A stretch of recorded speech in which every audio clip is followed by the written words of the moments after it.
পীযুষ হাজৰিকাই পাৰে অন্যই নোৱাৰে। পীযুষ হাজৰিকা অথবা শাসকীয় নেতাক লাইচেন্স দিছে আৰক্ষী সঞ্চালক প্ৰধান জি.পি. সিঙে। সাধাৰণ মানুহে কৰিলে সেয়া হৈ পৰে আইনৰ বিধান উলংঘা কৰা। আপোনালোকে হয়তো ধৰিব পৰা নাই, ৰ'ব বুজাই দিছোঁ।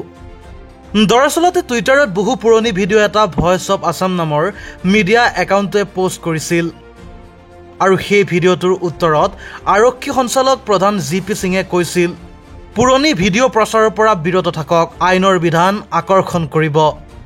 আৰক্ষী সঞ্চালক প্ৰধান জি.পি. সিঙৰ এই টুইটৰ ভইচ অৱ আছাম নামৰ একাউণ্টে উত্তৰ দিয়ে এনেদৰে, ঠিক আছে বুজিছোঁ, ইমানলৈ ঠিকেই আছিল, পিছে ইয়াৰ পিছতে আহিল খেলি মেলি। ইয়াৰ পিছৰখিনিৰ উত্তৰ নাহিল আৰক্ষী সঞ্চালক প্ৰধান জি.পি. সিঙৰ। ভইচ অৱ আছাম নামৰ একাউণ্টে উল্লেখ কৰিছিল এজন বহু ওপৰৰ নেতাৰ কথা। মেনশ্যন কৰিছিল এজন বহু প্ৰতাপী মন্ত্ৰীৰ লোকসভা নিৰ্বাচনৰ সময়ত যোৰহাটত বিজেপি হাৰিলে ৰাজনীতি ত্যাগ কৰিম বুলি কোৱা মিছলীয়া মন্ত্ৰী পীযুষ হাজৰিকাৰ কথা। পোষ্টটোত উল্লেখ আছিল একেটা ভিডিঅ' মাননীয় মন্ত্ৰী পীযুষ হাজৰিকা ডাঙৰীয়াও পোষ্ট কৰি প্ৰচাৰ কৰিছে আৰু এই ভিডিঅ'টো তেওঁৰ টুইটাৰৰ পোষ্টৰ পৰা তুলি লোৱা হৈছে। ইয়াৰ পিছত উত্তৰ নাহিল আৰক্ষী সঞ্চালক প্ৰধান জি.পি. সিঙৰ। উত্তৰ নোহোৱাৰ বাবে ভইচ অৱ আছাম নামৰ একাউণ্টটোৱে কেইঘণ্টামান পিছত পুনৰবাৰ প্ৰশ্ন কৰে জি.পি. সিঙক, ছাৰ, মাননীয় মন্ত্ৰী ছাৰলৈ কোনো সতৰ্কবাণী নাই কিয়? এতিয়া প্ৰশ্ন হয়, শাসকীয় পক্ষৰ মন্ত্ৰী বিধায়কৰ বাবে আইনৰ বিধান বেলেগ বেলেগ নেকি? News desk report, the opinion. Piyush হাজৰিকাই পাৰে অন্যই নোৱাৰে। পীযুষ হাজৰিকা অথবা শাসকীয় নেতাক লাইচেন্স দিছে আৰক্ষী সঞ্চালক প্ৰধান জি.পি. সিঙে।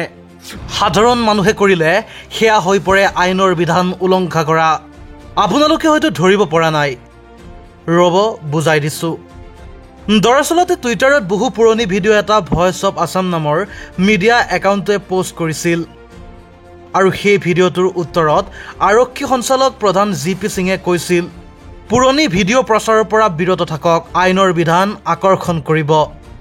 আৰক্ষী সঞ্চালক প্ৰধান জি.পি. সিঙৰ এই টুইটৰ ভইচ অৱ আছাম নামৰ একাউণ্টে উত্তৰ দিয়ে এনেদৰে, ঠিক আছে বুজিছোঁ, ইমানলৈ ঠিকেই আছিল, পিছে ইয়াৰ পিছতে আহিল খেলি মেলি। ইয়াৰ পিছৰখিনিৰ উত্তৰ নাহিল আৰক্ষী সঞ্চালক প্ৰধান জি.পি. সিঙৰ। ভইচ অৱ আছাম নামৰ একাউণ্টে উল্লেখ কৰিছিল এজন বহু ওপৰৰ নেতাৰ কথা। মেনশ্যন কৰিছিল এজন বহু প্ৰতাপী মন্ত্ৰীৰ লোকসভা নিৰ্বাচনৰ সময়ত যোৰহাটত বিজেপি হাৰিলে ৰাজনীতি ত্যাগ কৰিম বুলি কোৱা মিছলীয়া মন্ত্ৰী পীযুষ হাজৰিকাৰ কথা। পোষ্টটোত উল্লেখ আছিল একেটা ভিডিঅ' মাননীয় মন্ত্ৰী পীযুষ হাজৰিকা ডাঙৰীয়াও পোষ্ট কৰি প্ৰচাৰ কৰিছে আৰু এই ভিডিঅ'টো তেওঁৰ টুইটাৰৰ পোষ্টৰ পৰা তুলি লোৱা হৈছে। ইয়াৰ পিছত উত্তৰ নাহিল আৰক্ষী সঞ্চালক প্ৰধান জি.পি. সিঙৰ। উত্তৰ নোহোৱাৰ বাবে ভইচ অৱ আছাম নামৰ একাউণ্টটোৱে কেইঘণ্টামান পিছত পুনৰবাৰ প্ৰশ্ন কৰে জি.পি. সিঙক, ছাৰ, মাননীয় মন্ত্ৰী ছাৰলৈ কোনো সতৰ্কবাণী নাই কিয়?